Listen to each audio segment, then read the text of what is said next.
nama Tuhan. Yes. Kasih tepuk tangan lagi bagi Tuhan kita Yesus Kristus. Puji nama Tuhan. Well, selamat datang di Zion Church of Christ. Saya senang bisa menyambut saudara. Kita sudah ada di minggu yang kedua dari tahun 2026. Dan tentunya ini menjadi perjalanan yang hebat, menjadi perjalanan yang berkualitas. Kenapa demikian? Karena kita punya target saudara di sepanjang tahun 2026. Kita ingin agar setiap jemaat Tuhan menjadikan Yesus sebagai pusat daripada segala aktivitas kita.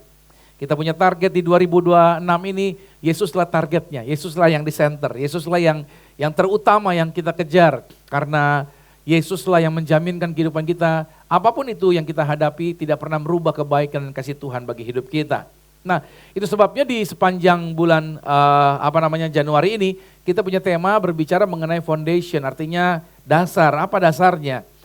Karena sebuah bangunan tidak akan dapat berdiri tanpa ada dasar yang benar. Nah, dasar yang benar akan menentukan bangunan itu berdiri kuat atau tidak.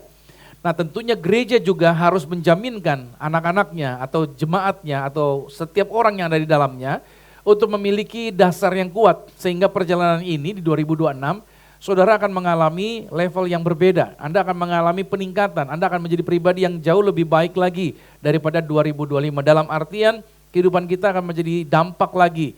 Ada sebuah sistem yang berubah di dalam diri kita, ada cara kita percaya pun menjadi berbeda. Dan cara kita memperkatakan sesuatu juga menjadi berbeda. Apa yang mustahil kata orang atau kata dunia, buat kita yang percaya Tuhan, Tuhan menjamin bahwa bagi Tuhan gak ada perkara yang mustahil. Amin. Nah, itu sebabnya orang-orang yang bergantung pada Tuhan, dia pasti menang atas segala tantangan apapun yang dia hadapi. Nah, judul hari ini kita masuk lebih dalam lagi dari minggu yang lalu. Hari ini kita berbicara tentang ketika Injil digantikan. Ini menjadi masalah sebenarnya. Banyak orang Kristen, mereka mengalami pergumulan, akhirnya mereka stuck dengan pergumulan mereka, atau mereka mengalami ketidakdewasaan dalam hidup mereka. Bukan karena Tuhan gak tolong mereka sebenarnya, tapi karena mereka telah mengganti standar yang benar. Nah, ini yang kita akan bahas hari ini saudara, karena minggu lalu kita berbahas mengenai bahwa Injil itu menjadi dasar berdirinya kita. Kalau saudara jadikan Injil sebagai dasar saudara berdiri, maka semuanya akan mengalami perubahan. Cara saudara berinteraksi, cara saudara membangun bisnis, cara saudara bekerja, cara saudara terhubung dengan orang, semuanya akan berdasarkan standar Alkitab saudara. Jadi ketika saudara menjadikan Injil sebagai dasar, hidup Anda akan berbeda. Dan hati Anda akan berbeda. Anda akan lebih berbahagia dalam artian lebih bersuka cita dalam menghadapi segala sesuatunya. Karena menurut saya saudara, ancaman atau bahaya terbesar bagi gereja itu bukanlah penganiayaan. Kalau kita baca sejarah gereja, penganiayaan dari dulu ada nggak? Banyak. Bahkan ada orang Kristen diadu sama singa saudara, singa di zaman Romawi. Tapi apakah Kristen berhenti? Enggak tuh. Malahan penganiayaan membuat Kristen bertambah besar, jumlah orang yang bertobat semakin banyak, jumlah orang yang mengikut Yesus bertambah-tambah terus. Jadi penganiayaan bukanlah bahaya terbesar bagi gereja. Kira-kira penutupan gereja dari dulu sudah ada belum? Gangguan orang beribadah sudah banyak belum? Dari dulu banyak, tapi apakah gereja berhenti? Enggak tuh, malah gereja semakin berkembang, jiwa-jiwa yang mau datang ke gereja semakin banyak. Atau serangan-serangan verbal terhadap ibadah-ibadah Kristen khususnya di bulan Desember. Banyak gak saudara? Selalu tiap tahun ada aja gitu saudara ya. Ngomongin tentang inilah, ya kan, ngomongin tentang apalah, tentang Natal kita, bahwa tanggal 25 itu penyembahan kepada Dewa Matahari lah, bahwa tanggal 25 apalah dan lain sebagainya. Tapi apakah Kristen gereja menjadi berhenti gara-gara dikata-katain? Enggak loh. Gereja tetap berkembang, bertambah banyak, jemaatnya bertumbuh terus mengalami jumlah yang bergerak. Nah, berarti serangan-serangan tadi saudara tidak membuat artinya menjadi bahaya terbesar. Lantas apa bahaya terbesar bagi gereja saudara? Bahaya terbesarnya adalah pada saat orang mulai terjadi ini. Pergeseran Injil dari dalam. Saudara tahu gak sedapat-dapat iblis menghalangi kita ke gereja. Tapi kalau akhirnya dia gak bisa halangin kita ke gereja, dia mau rubah standar berdiri Anda agar Anda tidak berdiri di dalam Injil. Ini yang berbahaya sebenarnya. Kalau kita melihat perkembangan 20-30 tahun ke belakang, jumlah jemaat, jumlah orang yang percaya pada Yesus itu bertambah saudara. Gereja-gereja bertambah banyak. Lihat orang-orang yang mau beribadah, bahkan anak-anak muda di gereja begitu ramenya orang anak-anak muda mau ke gereja. Itu memberi petunjuk bahwa terjadi perubahan demografi orang-orang yang mau datang ke gereja. Tetapi saya mau katakan sama saudara, hati-hati jujur, saya jumpai banyakkan orang Kristen, fokus kekristenan mereka itu mulai bergeser dari tujuannya sejati. Dan saya mau katakan, tujuan sejatinya orang Kristen yang percaya Yesus itu bukan apapun juga. Cuman satu tujuannya, target kita satu, yaitu salib Kristus. Katakan amin. Saudara, target kekristenan itu salib saudara, salib Kristus. Target kekristenan, maaf ya, bukan kaya raya, bukan terkenal, bukan nyaman dan lain sebagainya. Itu yang akan saya masukkan di dalam materi ini. Tidak salah kaya, tidak salah saudara diberkati, amin. Tidak salah saudara punya ini itu dan lain sebagainya. Tapi itu bukan inti daripada kekristenan, itu efek samping. Bedakan efek samping, bedakan sama intinya. Makanya saudara, Paulus menulis surat kepada jemaat yang dia layani, yang ada di Galatia. Dia kirim surat dengan nada yang sedikit prihatin saudara. Kenapa demikian? Kalau kita lihat, karena Paulus menulis dengan nada yang tegas dan keras. Sebab yang ada di Galatia bukan orang-orang yang baru bertobat, mereka orang-orang yang sudah percaya Yesus.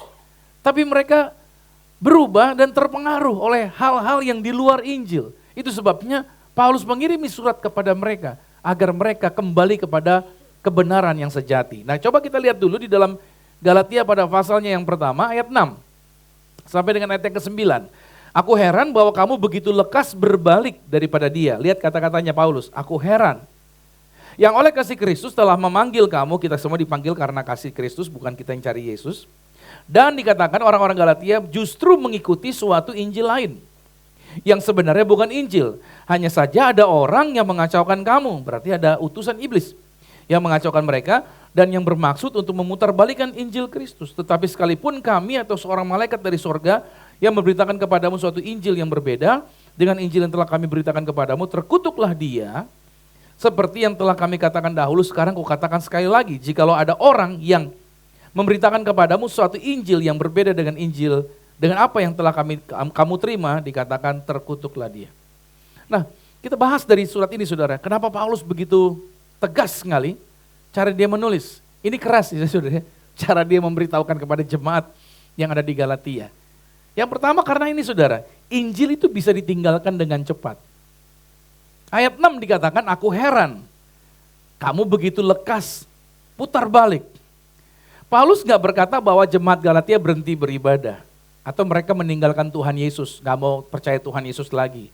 Tapi Paulus berkata, mereka dikatakan berbalik dari Injil. Kata berbalik dalam bahasa Yunaninya, itu disebut dengan metatitemi. Metatitemi. Metatitemi itu artinya saudara pindah posisi. Atau bergeser. Metatitemi artinya tuker satu hal dengan hal yang lain. Ini yang terjadi. Mereka bukan menjadi orang-orang yang murtad terang-terangan, bukan. Tapi mereka mulai bergeser. Standarnya mulai bergeser. Dasar yang mereka percaya mulai bergeser. Hati-hati saudara yang dikasih Tuhan, kita hidup di zaman modern sekarang. Media sosial saudara, maaf nih, itu bisa berubah jadi Tuhan loh saudara. Banyak orang mulai tanyanya sama media sosial, bukan tanya sama Tuhan, betul gak sih? Banyak orang konsultasinya sama apa? Sama media sosial, sama AI, dibandingkan mereka konsultasi sama Tuhan. Hati-hati di sini saya mau katakan bahwa saudara, begitu banyak orang Kristen begitu cepat berbalik. Karena apa? Karena pengaruh yang ada di dalam dunia ini. Standar berpikir mereka mulai ikut-ikutan apa yang dunia katakan. Hari ini saya mau katakan sama saudara, Anda jangan izinkan untuk Anda digeser dari dasar pengharapan Anda yang benar. Karena banyak orang Kristen di zaman modern, dia tetap ada di gereja saudara. Dia tetap percaya Yesus. Dia bisa melayani Tuhan. Dia baca Alkitab. Bahkan dia bisa berdoa dalam nama Yesus. Tapi standarnya dia, standar apa yang dunia katakan.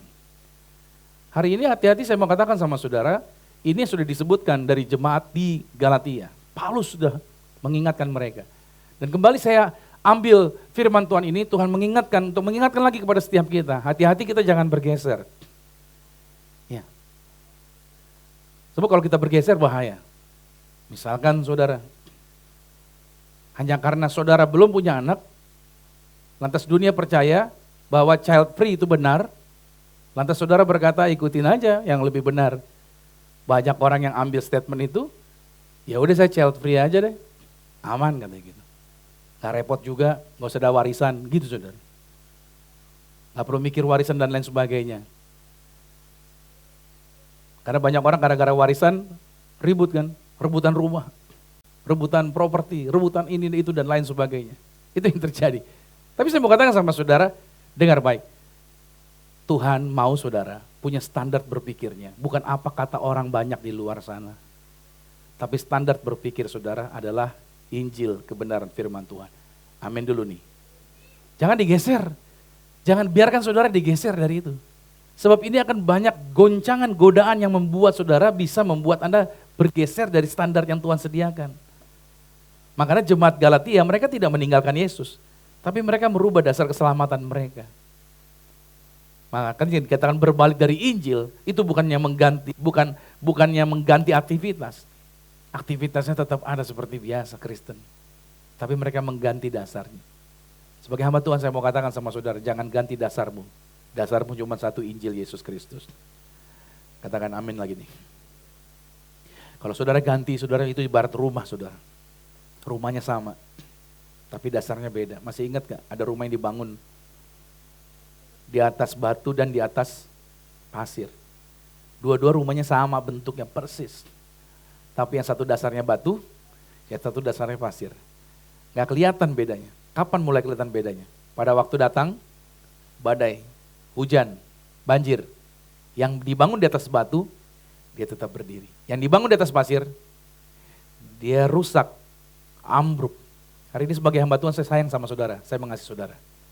Jangan ganti dasar pikiranmu. Dasar pikiranmu hanya Injil, katakan amin dulu. Dasarnya hanya Injil, jangan yang lain.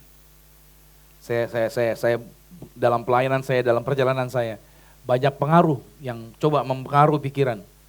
Untuk saya percaya juga, ya percaya Injil, tapi juga percaya yang lain, tidak. Saya tetap percaya sama Injil, saya tetap percaya pada perkataan Tuhan. Kalau Tuhan yang buka jalan, maka gak ada orang yang bisa menutupnya. Maka dari dulu saya gak pernah cari muka saudara.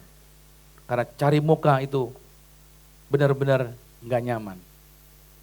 Saya gak pernah melakukan menjilat orang gak enak saudara, asin rasanya. Saya gak pernah mau melakukan, sampai hari ini. Makanya saya gak cocok jadi artis. Karena saya gak bisa drama saudara. Saya kalau gak suka sama orang ketahuan muka saya. Kalau lagi seru sama orang ya seru gitu. Saya gak bisa menyembunyikan mimik wajah saya gitu saudara. Ya gak suka ya gak suka gitu. Mau bilang apa? Gitu kan. Memang udah dicetak begini muka saya caranya gitu saudara. Jadi artinya saya gak mau berpura-pura mengikuti apa yang kata orang gitu. Enggak, saya tetap strict kepada janji firman Tuhan. Makanya hal yang pertama ini ingat baik. Jemaat di Galatia begitu cepatnya mereka berbalik mengganti. Hanya gara-gara begitu banyak orang yang melakukan hal-hal yang salah. Saudara, di luar sana banyak pendapat. Di luar sana banyak orang yang berpendapat ABCD dan lain sebagainya. Dengar, di sana boleh banyak berpendapat. Tapi hari ini saya mau katakan sama saudara, tetap dasari dirimu hanya satu, Injil Yesus Kristus. Amin. Jangan yang lain. Yang kedua saudara, ketika Injil ditambahkan sesuatu, maka Injil ini menjadi Injil yang lain. Ketika Injil dicampur dengan sesuatu yang di luar Injil. Artinya dari ayat yang ke-7, Paulus berkata yang sebenarnya itu bukan Injil. Kalau ada sesuatu yang ditambahkan dengan Injil, berarti itu bukan Injil lagi. Dengar baik, Paulus sangat jelas akan hal ini saudara. Tidak ada yang namanya alternatif, gak ada. Ikut Tuhan gak ada alternatif saudara. Makanya Kisah Rasul 4 ayat 12 di bawah kolong langit ini tidak ada satu nama pun yang di dalamnya dapat menyelamatkan kecuali di dalam nama siapa? Saudara kalau udah percaya Yesus berarti saudara gak bisa pegang jimat lagi.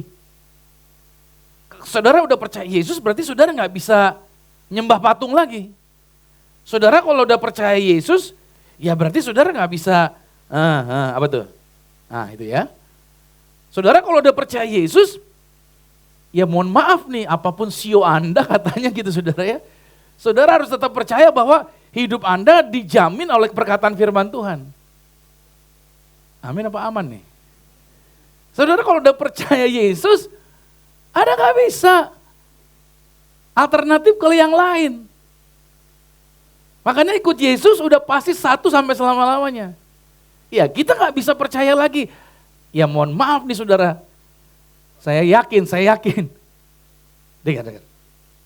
Semua hari itu baik. Percaya gak? Gak ada satu hari yang sangat baik, hari lain tidak ada yang tidak baik. Semua hari adalah baik. Kalau saudara sudah percaya Yesus, semua baik. Amin. Waktu saya mau menikah, saya bersama istri pikir-pikir, hari yang baik hari apa ya? Biasanya kalau orang nikah hari apa? Ayo yang keras, hari apa? Sabtu dan? Iya karena itu hari yang baik. Hari orang libur dan undangan pasti datang, ya kan? Dan berarti pernikahannya bisa cuan, benar nggak?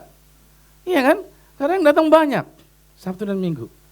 Hei, saya sama istri, waktu nikah, di tahun 2000 itu, kita bikin hari apa ya? Kalau bikin hari Sabtu, besok orang mau pelayanan, karena kami pelayanan. Nanti orang kecapean, nggak datang. Kalau bikin hari Minggu, kita lagi pelayanan. Wah kita bolos dong. Akhirnya kita pikir-pikir, hari apa? Kita pilih hari Senin saudara. Siapa yang pernah nikah hari Senin? Boleh tepuk tangan. Ada yang nikah hari Senin di sini? Nggak ada ya? Berarti cuma saya doang dong. Saya nikah hari Senin saudara. Siapa yang datang? Itu kan hari kerja. Benar nggak? Hari Senin saya bikin. Kenapa saya pilih hari Senin? Karena hari Senin jadwal pendeta libur. Maksud saya biar pendeta banyak datang di acara pernikahan saya gitu saudara. Ini menarik sekali. Kenapa? Karena saya yakin bahwa semua tanggal baik, semua hari baik. Kenapa saya bisa percaya begitu? Karena saya tahu yang penting saya mengundang Yesus Kristus untuk hadir di pernikahan saya. Saya diberkati saudara. Terbukti saya menikah sampai hari ini. 25 years perjalanan saya. Dan saya punya anak 4 orang yang luar biasa sampai hari ini. Dan itu memberi petunjuk bahwa ternyata hari Senin nikah berkatnya Hao Ce Xin Jinping. Haleluya. Jadi kalau saudara mau punya berkat yang besar, nikahnya hari Senin saudara ya. Seperti pendeta Romi. Puji nama Tuhan. Enggak, ini maksud saya adalah bahwa kita harus pahami bahwa Injil tidak perlu ditambahkan dengan keyakinan-keyakinan apapun. Amin. Injil gak perlu ditambahkan dengan hal-hal apapun. Hari-hari ini banyak orang ke gereja karena mereka pengen ini nih. Agar mereka berprestasi secara rohani. Hari-hari ini banyak orang pengen datang ke gereja agar mereka nyaman. Hari-hari ini agar banyak orang pengen punya sukses. Hari ini banyak orang pengen kelihatan kalau jadi rohani mereka pengen dihormati dan lain sebagainya. Wow, ini yang terjadi. Saya tidak katakan salah orang-orang yang berprestasi dalam kerohanian mereka. Saya tidak mengatakan salah saudara bisa punya kenyamanan di dalam ikut Tuhan, saudara diberkati. Saudara juga menjadi orang yang sukses di dalam saudara ikut Tuhan. Dan saudara dihormati ketika saudara menjadi orang rohani. Tidak salah.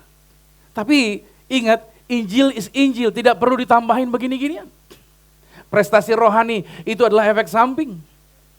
Dalam pelayanan saya lakukan, saya berprestasi begitu banyak. Itu efek samping, bukan itu yang saya kejar. Yang saya kejar adalah Injil. Saya diberkati Tuhan, saya merasakan berkat-berkat Tuhan, yes. Saya bisa menikmati berkat-berkat Tuhan, iya kenyamanan, itu efek samping. Sukses, itu adalah efek samping, saudara yang kasih Tuhan. Jangan sampai saudara karena percaya Injil, maka ada orang yang bilang sama saudara, hey ketika saudara percaya Yesus, berarti harusnya mobil Anda lebih bagus lagi. Waktu saya jadi pendeta, mobil saya Espas saudara. Tahu Espas ya? Bukan steering by power, power steering, tapi steering by power saudara. Bukan power steering. Kalau mau parkir saudara itu fitness di dalam mobil. Luar biasa itu saudara. Dan itu saya miliki itu. Teman saya bilang, mobilnya ganti dong, kan udah jadi pendeta. Masuk pendeta mobilnya gitu. Gitu saudara. Tapi saya nggak tanggepin. Ngapain saya pikirin? Karena banyak orang dunia ini berpikir, ikut Yesus, harusnya mobilnya bagus. Ikut Yesus, harusnya penghasilannya sekian. Ikut Yesus, harusnya semakin naik lagi, semakin tajir lagi. bajunya mereknya, tasnya mereknya, sepatunya mereknya, penampakannya, wah, jam tangannya, ya minimal 350 jutaan lah gitu. Gak usah 11M, 350 jutaan lah. Jadi seringkali kita dikejar oleh ini. Pengen jadi pendeta kenapa? Biar orang kalau ngelihat gue, Shalom Pak Pendeta, gitu kan. Ya kan? Kenapa jadi pendeta? Biar orang kalau salaman tuh bukan salaman begini lagi, tapi sampai nunduk loh. Jadi pendeta dihormati saudara. Luar biasa. Banyak orang kejar ini. Tapi hari ini saya mau katakan sama saudara. Ingat baik, Injil gak perlu ditambahkan oleh apapun juga. Amin. Saudara yang percaya pada Yesus, pegang Injilmu. Gak perlu ditambahkan yang lain. Injil gak perlu tambah. Kalau orang percaya Yesus harus sukses, itu Injil yang lain. Halo? Orang yang mengatakan bahwa percaya Yesus, Anda harusnya menjadi orang yang nyaman, diberkati, menikmati berkat Tuhan. Itu Injil yang lain. Kalau ada yang berkata lagi, ikut Yesus, berarti saudara memiliki prestasi-prestasi rohani yang luar biasa. Itu Injil yang lain. Ikut Yesus, targetnya bukan itu. Ikut Yesus, kita tahu, kita menuju salib Kristus. Halo. Amin. Ini adalah efek samping, saudara. Saya menikmati semua ini kok, itu efek samping. Tapi saya tidak ambil bagian itu. Saya tidak kejar itu. Karena menurut saya, yang terutama yang saya pikirin bukan yang itu. Yang terutama di pikiran saya adalah ayat ini nih. 1 Korintus 2, ayat 2. Sebab, sama-sama deh, 3, 2, 1. Ya, sebab aku telah memutuskan untuk tidak mengetahui apa-apa di antara kamu selain Yesus Kristus. Yaitu dia yang, ini orang Indonesia harus catat ayat ini, hafalin. Kenapa? Karena orang Indonesia kepolisasinya kuat. Kepo banget. Mau tahu urusan orang terus, itu kepo. Dengar berita sedikit, kenapa? Gitu ya. Gitu. Orang Indonesia tuh serba mau tahu ada urusan orang apa tuh. Nih, ayat ini catat nih. Jadi maksudnya apa? Kalau ada urusan, ada orang sedang cerita, saudara harus pakai ayat ini. Saya memutuskan untuk apa? Nggak tahu apa-apa selain Yesus. Pakai ini ayat nih. Jadi kita nggak pusing. Setiap kali saya ketemu dengan orang, kan nggak semua orang hidupnya baik, saudara. Di Zion Church ini, semua yang melayani diterima dengan baik. Apapun latar belakangnya. Karena gereja adalah bengkel, accepted. Kita menerima semua orang dari latar belakang apapun. Saya tidak akan menghakimi Anda. Karena saya pakai ayat ini. Setiap kali saya ketemu dengan orang yang katanya sudah dibisikin, lu tahu nggak Pak? Si Anu orangnya begini, masa lalunya begini. Tapi saya pakai ayat ini. Saya pakai ayat ini memutuskan apa? Saya nggak perlu menghakimi mereka dengan latar belakang mereka. Selain yang saya tahu adalah apa? Yesus Kristus. Saya justru bawa kabar baik sama semua orang. Apapun latar belakangnya. Saudara, jangan pernah berusaha menghakimi orang, saudara, dengan kelemahan mereka. Halo.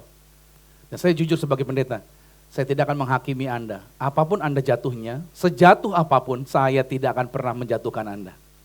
Saya tetap menjadi teman dan sahabat Anda. Amin. Saya tidak akan menjauhi Anda. Walaupun mungkin Anda kena kasus, harus masuk penjara, saya nggak malu punya teman masuk penjara. Saya tetap temenin kok. Saya hibur dia agar dia sadar untuk dia bisa berbalik ke jalan yang benar. Amin. Itulah maksud ayat ini. Kita nggak perlu menghakimi. Makanya saya sampaikan sama Bapak Ibu Saudara, kalau saudara ketemu gereja yang sempurna, saya sarankan jangan masuk gereja itu. Kenapa? Karena kasihan gereja itu jadi tidak sempurna gara-gara saudara masuk ke situ. Gak usah menghakimi orang, biarin. Yang kita tahu hanya Yesus. Injil gak perlu ditambahin dengan apapun juga. Amin. Kalau ngomongin firman aja. Gak usah hakimin orang. Ngomongin firman, nguatin orang aja. Jangan sampaikan firman. Kalau lu gak denger, mati lu, Tuhan marah sama lu gitu kan. Enggak lo, gak boleh. Kita ngomongin firman, sampaikan kebenaran. Yang bisa merubah orang itu siapa? Ya Yesus lah, bukan kita. Kita gak bisa rubah orang. Yang bisa rubah orang cuman roh Tuhan sendiri.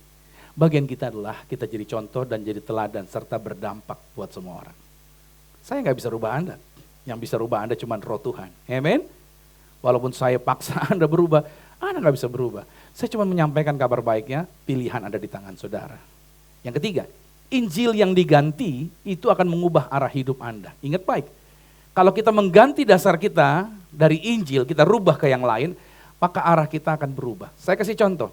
Pada waktu roket yang membawa Apollo 11 itu saudara, berangkat dari bumi, itu pilotnya every 10 minutes dia harus kalkulasi, bukan kalkulasi ya, arahnya diperbaiki lagi gitu saudara.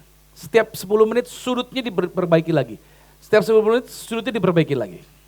Karena begitu mereka berangkat sudah ditentukan dari Houston titiknya di mana di bulan. Tapi sepanjang perjalanan every 10 menit dikoreksi lagi. Every 10 menit dikoreksi lagi. Begitu terus. Sesudah dikoreksi 10 menit per 10 menit dikoreksi sampai di sana mendaratnya titiknya masih bergeser saudara beberapa meter dari titik yang sudah ditetapkan. Ini memberi petunjuk bahwa pergeseran saja itu membuat ujungnya itu bisa berbeda. Makanya dosa itu dalam bahasa Yunaninya hamartia. Hamartia itu meleset dari sasaran, itu ibarat orang yang sedang memanah ke titik yang dia mau panah, tapi karena sudutnya di sini bergeser, ketika sudutnya bergeser, maka hasilnya yang akan tercapai itu bergeser jauh dari titik yang dimaksud. Itu hamartia, meleset dari sasaran. Saudara, ini penting. Ketika kita menggantikan Injil dengan yang lain, maka jalan hidupmu akan berbeda. Engkau akan salah jalan. Engkau akan bergeser. Ayat yang ke-6, ayat yang ke-7 berkata, aku heran kata Paulus. Kamu begitu lekas berbalik daripada Dia yang oleh kasih karunia Kristus telah memanggil kamu dan mengikuti suatu Injil lain. Lihat, ketika kamu menggantinya, dikatakan yang sebenarnya bukan Injil. Hanya ada orang yang dikatakan apa? Mengacaukan, sama-sama katakan mengacaukan. Kalau Anda ganti Injil yang saudara pegang dengan yang lain, maka jalan hidupmu akan kacau. Setan cukup ganti Injil yang saudara percaya. Ketika ganti itu, maka itu akan mengubah arah hidupmu. Makanya ketika Injil digantikan, apa yang terjadi kalau orang gak paham Injil? Pertobatan kekristenan jadi dangkal. Ketika engkau mengalami sesuatu yang negatif, engkau bilang, oh Tuhan marah nih. Oh Tuhan gak berkatin kami nih dan lain sebagainya. Padahal Tuhan mengasihi kan. Anda mulai menghakimi diri sendiri dan lain sebagainya. Pertobatannya jadi dangkal kalau tidak dasarnya Injil. Walaupun ya dia seorang yang hebat dalam berbicara di depan publik. Tapi kalau dia tidak dasarnya Injil, maka kekristenannya dangkal. Dan dia masih bisa percaya kuasa-kuasa selain daripada kuasanya Tuhan. Pertanyaan saya sederhana, orang Kristen bisa disantet enggak? Orang Kristen bisa diguna-guna enggak? Ayo. Kalau orang yang ganti dari Injil, maka ketika ada orang yang ancam dia dengan santet, dengan guna-guna, dia ketakutan loh. Jangan-jangan.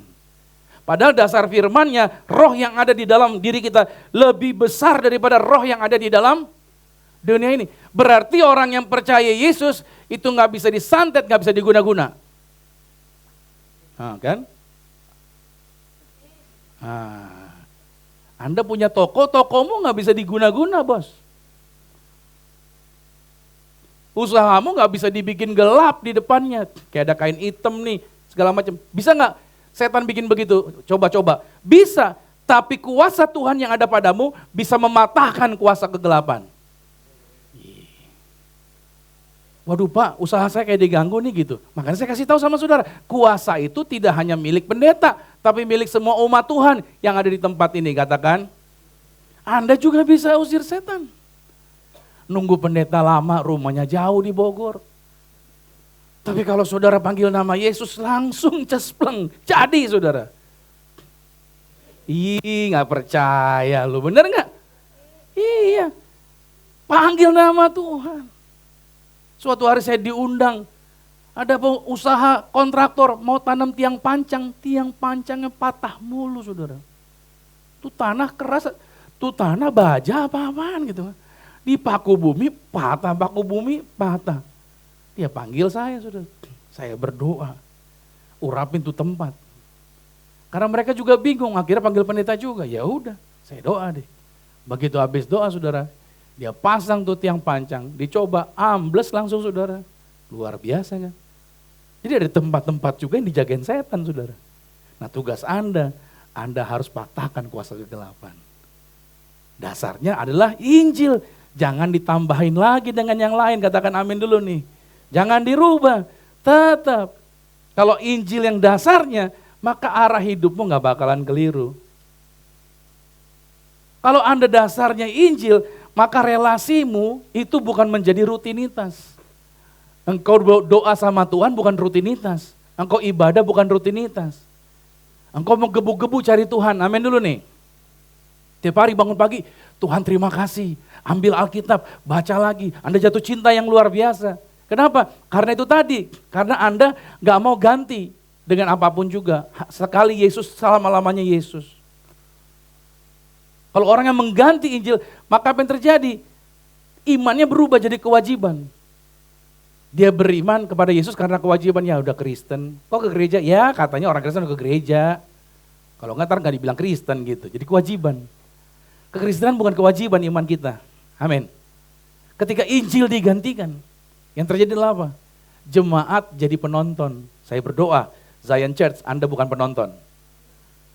Anda pelaku firman semua, amin. Jangan jadi penonton, jangan jadi penonton. Target saya, semua yang ada di tempat ini melayani Tuhan. Amin. Sudah kita buktikan. Dari acara kegiatan Volunteers Day, Amanuba, semua volunteers gak ada yang melayani. Diganti semuanya. Siapa yang melayani? Jemaat yang melayani. Kan luar biasa ya, jemaat yang melayani. Coba tangan-tangan terangkat, siapa yang melayani waktu itu di Volunteers Day? Boleh saya lihat. Nih ada Claudi di sini, ada Okta di sana, terus ada Pak Sugi, ada istri, dan ada beberapa teman-teman yang lain. Itu luar biasa. Mereka yang pelayanan. Ya kan? Itu luar biasa. Dan di acara Natal kemarin, sama, volunteers gak ada yang pelayanan. Yang melayani siapa? Yang melayani jemaat. Dan saya bersyukur, jemaat mau ikut melayani. Saya doa 2026 ini, jemaat Tuhan, Anda ikut lagi dalam setiap kegiatan-kegiatan. Amin. Jangan jadi penonton.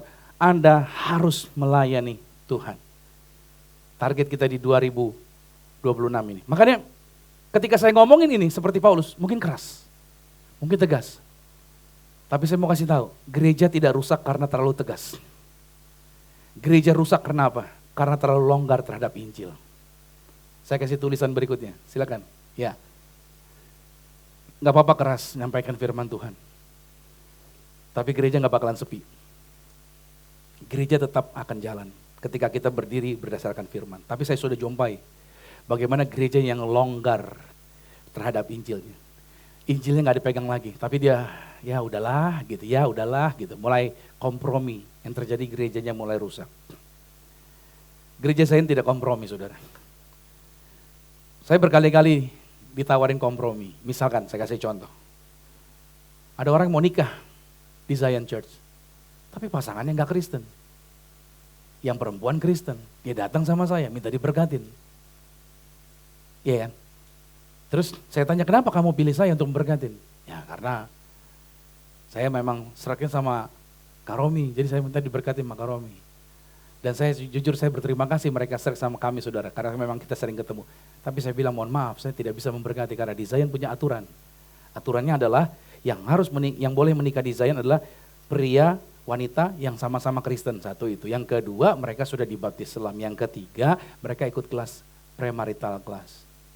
Dan 6 bulan sebelumnya gak boleh nentuin tanggal. Nah kalau gak bisa ikutin itu ya gak bisa saya bilang. Mau dia saudara mau dia minta tolong, aduh tolonglah gimana segala macam. Tapi saya gak bisa. Saya bilang gitu. Gara-gara saya tegas begitu, apakah mereka jadi benci sama kami? Terbukti saudara, walaupun dia akhirnya menikah di luar. Tapi sampai hari ini, tetap aja saudara, mau datang ke gereja, ke sini juga. Tuh, benar gak? Kalau kita tegas sama firman, gak bakal ditinggalin saudara. Amin. Saudara ada juga nikah. Saudara pernah saudara tahu nggak yang namanya tahu bulat? Nah, ada juga pernikahan tahu bulat saudara.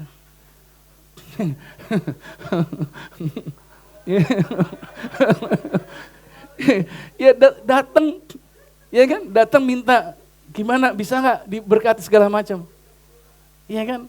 Sebenarnya cuan saudara kalau saya mau ambil, cuan. Dibayar di atas 10 juta bisa saudara. Udahlah berkatin pastor, nanti saya bayar 15 juta. Bisa nggak? Bisa, aman.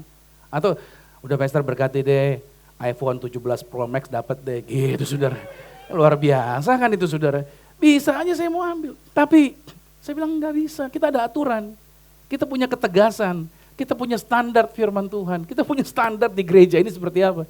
Dan ya udah nggak jadi diberkati di tempat kami. Tapi saudara, apakah mereka jadi benci sama kami? Enggak tuh, tetap aja gereja di sini luar biasa. Kita kasih tepuk tangan dulu yang dahsyat ya. Ini memberi petunjuk. Ketika engkau tegas sama firman, kau strict di situ, Tuhan nggak akan mempermalukan Anda. Ketika engkau kerja di kantor, ketika engkau bisnis, engkau dengan standar firman Tuhan, engkau tidak akan kehilangan berkat-Mu. Amin. Di saat orang-orang melenceng dan lain sebagainya, engkau tetap di dalam firman Tuhan, engkau tidak akan pernah kekurangan berkat Tuhan. Yang terakhir, yang keempat, Injil yang lain itu gak pernah netral. Ingat ya, Injil yang lain gak pernah netral. Karena ayat yang ke-8 dan ayat yang ke-9, ada kata-kata tegas di bagian terakhir, terkutuklah dia. Ini 2 kali diulang saudara, berarti tegas. Kalau ada orang sampaikan Injil yang lain di luar firman Tuhan, dikatakan apa? Terkutuklah dia. Ini salah satu pernyataan paling keras dalam perjanjian baru. Paulus gak sedang marah-marah secara emosi, tapi dia sedang mengarahkan semua orang kepada Injil. Kenapa sih Paulus tegas banget kepada Injil? Karena gini saudara, Injil itu yang menentukan keselamatan kita. Injil itu menentukan arah hidup kita. Injil itu menentukan masa depan kita. Jadi bodoh sekali, maaf ya saya katakan keras ini ya, bodoh sekali kalau orang gak pernah mau pegang Injil gitu saudara. Maaf nih. Anda akan menyesal luar biasa kalau Anda tidak menjadikan Injil dasar daripada pilihan saudara. Karena banyak orang akhirnya menyesal ketika tidak menjadikan Injil sebagai dasarnya. Akhirnya mereka milih pasangan yang tidak sesuai dengan firman Tuhan. Akhirnya mereka bangun bisnis yang tidak sesuai dengan arahan firman Tuhan. Akhirnya mereka melayani juga akhirnya gagal. Kenapa? Karena mereka tidak berdasarkan Injil firman Tuhan. Saudara, di depan ini saudara, panggung ini kemuliaannya luar biasa loh saudara. Banyak orang pengen berdiri di sini saudara. Percaya deh, orang yang berdiri di sini penampakannya tuh beda sama berdiri di sono. Nggak percaya, itu keren yuk. Beda saudara. Anda berdiri di sini sama duduk di sana itu beda. Pokoknya orang apalagi laki-laki di sini jadi ganteng banget saudara. Bener. Cewek yang di sini cantik banget. Luar biasa saudara. Makanya kalau orang salah konsep, mereka ngejar di sini agar bisa punya penampakan. Wah luar biasa gangguannya saudara. Hati-hati. Itu digeser. Setan pengen ganggu seperti ini. Nah kalau saudara gak pegang Injil dengan benar, maka kita bisa meleset dari sasaran kita. Karena Roma 1 ayat 16-17 ayat yang terakhir berkata begini. Sebab aku mempunyai keyakinan yang kokoh dalam Injil. Karena Injil adalah apa? Kekuatan Allah yang menyelamatkan setiap orang yang percaya. Pertama-tama orang Yahudi tapi orang Yunani. Sebab di dalam nyata kebenaran Allah yang bertolak dari iman dan memimpin kepada iman. Seperti ada tertulis. Orang benar akan hidup oleh iman. Injil itu menjagai perjalanan saudara. Injil itu membuat kita tenang. Injil itu membuat kita sejahtera. Injil itu membuat kita yakin bahwa perjalanan kita akan menjadi perjalanan yang tidak biasa-biasa. Saya berdoa buat saudara. Saudara memiliki pengetahuan akan Injil, itu menjagai Anda tetap aman.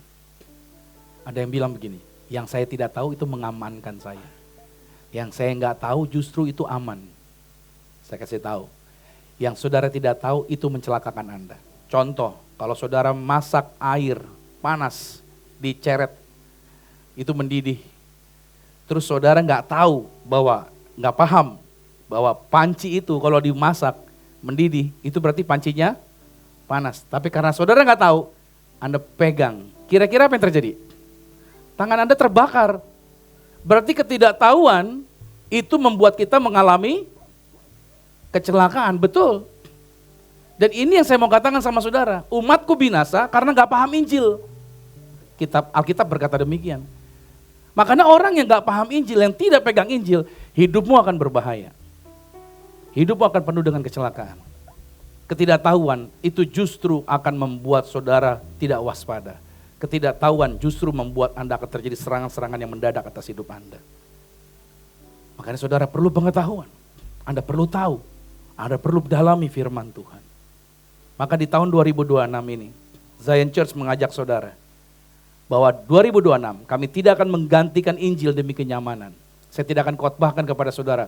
Saudara diberkati dengan berlimpahnya luar biasa. Ikut Tuhan, Anda tidak akan kekurangan. Ikut Tuhan, Anda berlimpah-limpah. Enggak, saya tidak akan menggantikan Injil dengan kenyamanan. Tapi kita akan menempatkan Kristus di pusat. Maksud saya gini, kalau saudara jalan di jalurnya Tuhan, gak usah teriak berkat, berkatmu pasti ada di situ. Percaya gak nih?